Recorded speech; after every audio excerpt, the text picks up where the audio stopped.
Bonjour à tous. Aujourd'hui, petite vidéo sur une espèce de fourmi qui me tient particulièrement à cœur, qui est la Gigantiops destructor. C'est une fourmi vraiment magnifique. Allez zou, c'est parti.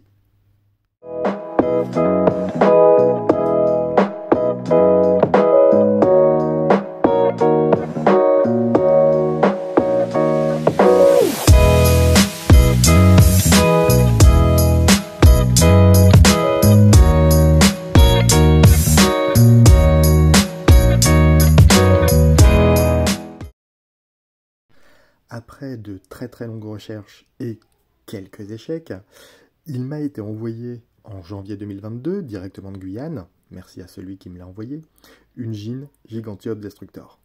Ce n'est pas la fourmi qu'on voit ici en vidéo, là c'est juste une ouvrière. La GIN est bien planquée dans l'une de ses noix. Je cherchais donc depuis très longtemps cette espèce. Pourquoi? Parce que c'est une espèce qui est très emblématique dans le monde des fourmis. En effet, elle représente pas mal de records.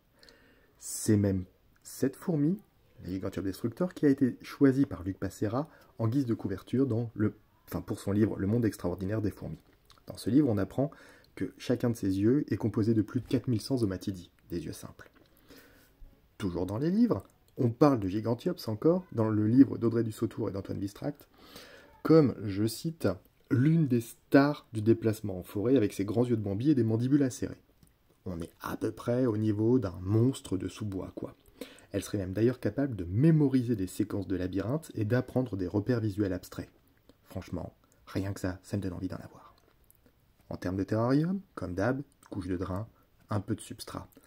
Mais il faut se dire aussi que c'est une fourmi qui est extrêmement opportuniste. C'est pour ça que j'ai mis plein d'éléments dans lesquels elles peuvent se nicher. Il y a également une bonne surface en hauteur, avec là ici on voit une Passiflora ellery, une plante nectarifère. On voit les petits points qui permettent du coup de récolter du nectar. C'est un petit peu le bordel dans ce terrarium, parce que j'ai mis beaucoup trop de plantes. Je ne sais pas pourquoi, mais j'en ai mis beaucoup trop. Elles sont principalement au sol. On voit beaucoup d'activités au sol, notamment je venais de lâcher des drosophiles, alors forcément c'était carrément la fête dans le terrarium, on les voit chasser. C'est une très bonne chasseuse. Il faut dans ces terrariums-là beaucoup de diversité, beaucoup de colamboles. On doit régulièrement remettre d'ailleurs, après je ne vais pas refaire la vidéo, j'en ai toujours au moins 2 seaux en souche, enfin 2 souches en tout cas en élevage. Elles sont très présentes, elles sont très actives. En termes de terrarium, donc c'est toujours une couche d'argile, pas mal de feuilles mortes, et elles vont forcément beaucoup plus se développer dans un milieu type forestier. Pourquoi? Parce qu'elles viennent de la forêt, tout simplement. Et du coup, elles seront beaucoup plus à même de se développer dans un milieu qui va ressembler à leur milieu d'origine. On voit dans le fond des noix, des gousses de, alors je prononce peut-être mal, Jequitiba. C'est dans ces gousses qu'elles ont installé des nids annexes. Chacune de ces gousses, actuellement on en voit 5 je crois, j'en ai 5 dans le terrarium, chacune de ces gousses est occupée par des fourmis avec des larves, des cocons et tout ce qui s'ensuit. J'ai mis une canette aussi, parce que je trouvais ça drôle, et que j'espère qu'à un moment, elles vont aller s'installer dedans. En tout cas, pour l'instant, ce n'est pas le cas. Comme on le voit dans la vidéo, elles sont très actives. Et on voit bien qu'elles ont des bons yeux. Pourquoi? Parce qu'elles chassent tout le temps. Et si vous approchez trop du terrarium, vous allez voir qu'elles vont vous suivre du regard. Elles ne restent pas pour autant que sur le sol. Là, ici, sur des Macravia, une plante qui vient d'Amazonie aussi et de Guyane, elles se développent tout, elles explorent la totalité du terrarium constamment. C'est les fourmis qui vont chasser en solitaire. Et donc, il n'y a qu'un seul individu qui va se mettre à chasser.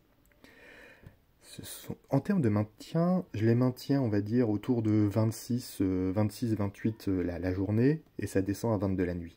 J'ai des périodes où il fait plus chaud, on obtient, enfin par exemple cet été, j'ai tapé les 28, les 30, et ça se passe très bien, il n'y a pas de souci là-dessus. Le tout, c'est d'avoir plus de vaporisation quand il fait plus chaud, quoi, tout simplement.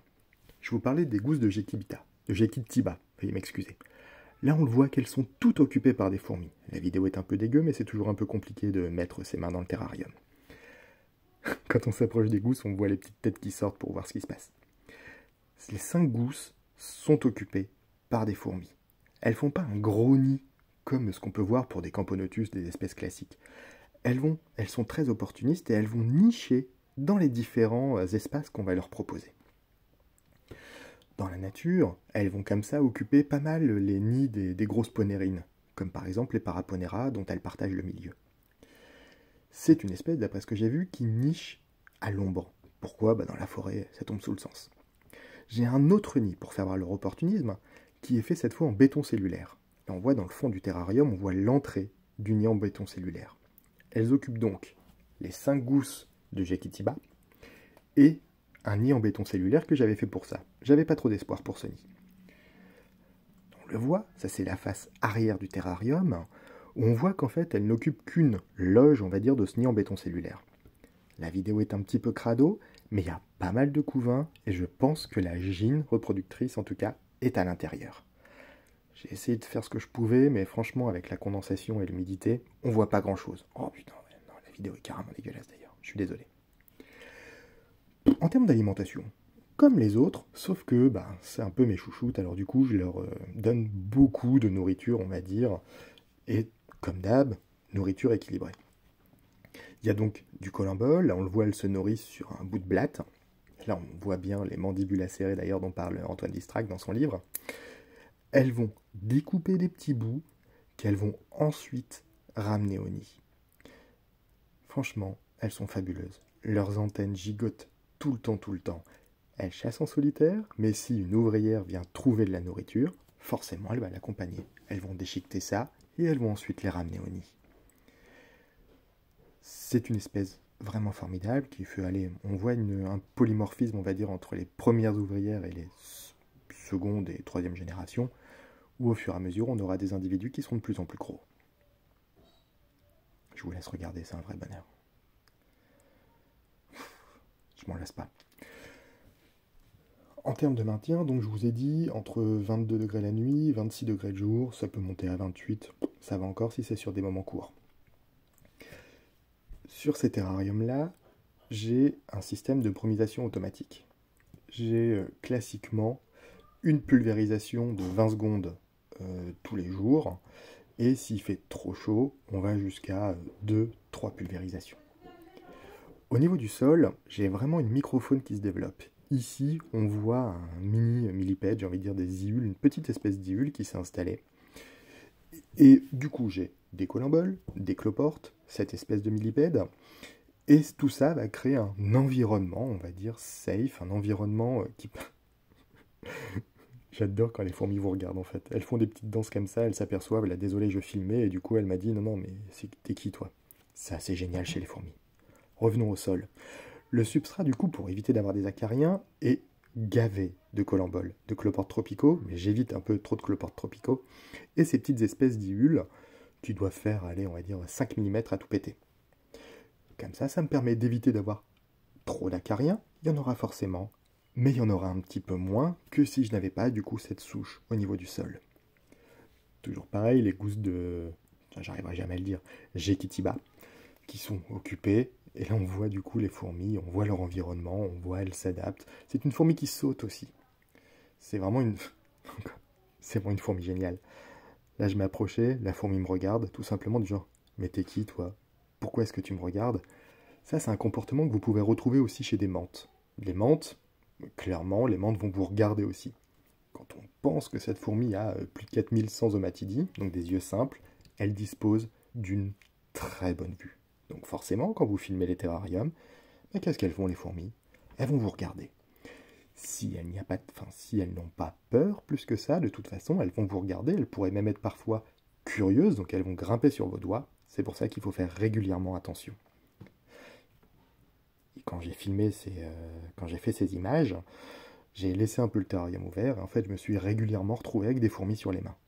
En soi, il n'y a pas de problématique, parce qu'elles ne vont pas piquer, même si elles font partie du groupe, je crois, des formicinées. Elles ne vont pas piquer, elles ne disposent pas d'un dard, mais elles peuvent éjecter de l'acide formique. Écoutez, en tout cas, je vous recommande cette fourmi, elle est vraiment géniale. N'hésitez pas à me suivre, et je vous dis à très vite pour une nouvelle vidéo. Allez, ciao!